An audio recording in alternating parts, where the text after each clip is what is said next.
শিৱসাগৰত অগপৰ সংকল্প যাত্ৰা অসম গণ পৰিষদৰ কাৰ্যালয়ৰ পৰা বিশাল বাইক ৰেলীৰে উলিওৱা হয় এই যাত্ৰা অংশগ্ৰহণ কৰে অসম গণ পৰিষদৰ জিলা সমিতি তথা অসম যুৱ পৰিষদৰ নেতা কৰ্মীসকলে এনডিএৰ নেতৃত্বত চৰকাৰ গঠনৰ লক্ষ্যৰে এই সংকল্প যাত্ৰা অগপৰ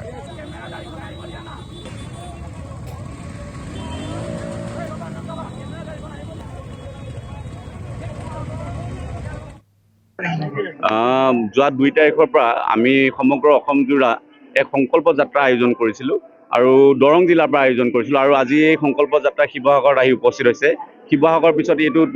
যোৰহাট যাব তিয়ক হৈ যাব যোৰহাট তিয়ক দেৰগাঁও এনেকৈ সংকল্প যাত্ৰা হৈ যাব গতিকে এই সংকল্প যাত্ৰা আমাৰ সংকল্প হ'ল যে আমাৰ যিসকল তৃণমূল কৰ্মী আছে আমাৰ যিসকল দলীয় কৰ্মী আছে সকলোকে উৎসাহ যোগাবৰ কাৰণে আমি এক বাইক ৰেলী আয়োজন কৰিছোঁ আৰু এই বাইক ৰেলীৰ যোগেদি আমি নতুন প্ৰজন্মক আকৰ্ষণ কৰিব চেষ্টা কৰিছোঁ নতুন প্ৰজন্মক দলৰ প্ৰতি আকৃষ্ট কৰিব বিচাৰিছোঁ নতুন প্ৰজন্মক জাতীয়তাবাদীৰ প্ৰতি আকৃষ্ট কৰিব বিচাৰিছোঁ নতুন প্ৰজন্মক এই কংগ্ৰেছ নামৰ আৰু যিকেইটা তেওঁলোকৰ লগত চামিল হৈ থকা ৰাজনৈতিক দল আছে তেওঁলোকক উৎখাত কৰিবৰ কাৰণে পুলিয়ে পোখাই উৎখাত কৰিবৰ কাৰণে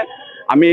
এই যাত্ৰা আৰম্ভ কৰিছোঁ আমি এই যাত্ৰা আৰম্ভ কৰিছোঁ মাননীয় মুখ্যমন্ত্ৰী মহোদয় আৰু আমাৰ এনডিএ চৰকাৰৰ যি মিত্ৰজোঁটৰ চৰকাৰ এই মিত্ৰজোঁটৰ চৰকাৰখনে ৰাজ্যখনৰ জনসাধাৰণক লৈ যি কল্যাণকামী আঁচনিসমূহ যি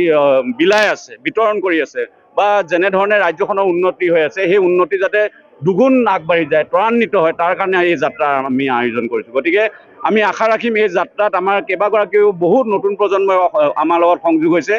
গতিকে এই যাত্ৰাত সকলোৰে শুভেচ্ছা বিচাৰিছোঁ এই যাত্ৰাত ৰাইজৰ আশীৰ্বাদ বিচাৰিছোঁ